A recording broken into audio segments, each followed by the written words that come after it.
حضرت سیدنا ابو موسیٰ اشعری رضی اللہ تعالیٰ عنہ سے مروی ہے کہ رسول اللہ صلی اللہ علیہ وآلہ وسلم نے ارشاد فرمایا، اللہ عز و جل رات بھر اپنا دست رحمت پھیلائے رکھتا ہے تاکہ دن کو گناہ کرنے والا توبہ کرے، اور دن بھر اپنا دست رحمت پھیلائے رکھتا ہے تاکہ رات کو گناہ کرنے والا توبہ کرے۔ یہ کرم نوازی اس وقت تک ہوتی رہے گی جب تک کہ سورج مغرب سے طلوع نہ ہو۔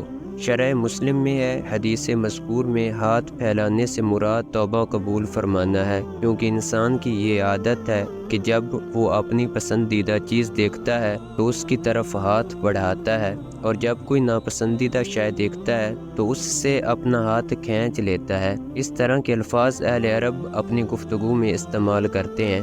بہرحال اللہ عز و جل کے لیے انسانوں جیسا ہاتھ ہونا محال ہے، اور ہاتھ بڑھانا کھینچنا یہ بھی جسم کی صفات ہے، اور اللہ عز و جل جسم سے پاک ہے۔ کبھی ید کا اطلاق نعمت پر بھی کر دیا جاتا ہے، یعنی نعمت کو بھی ید کہہ دیتے ہیں۔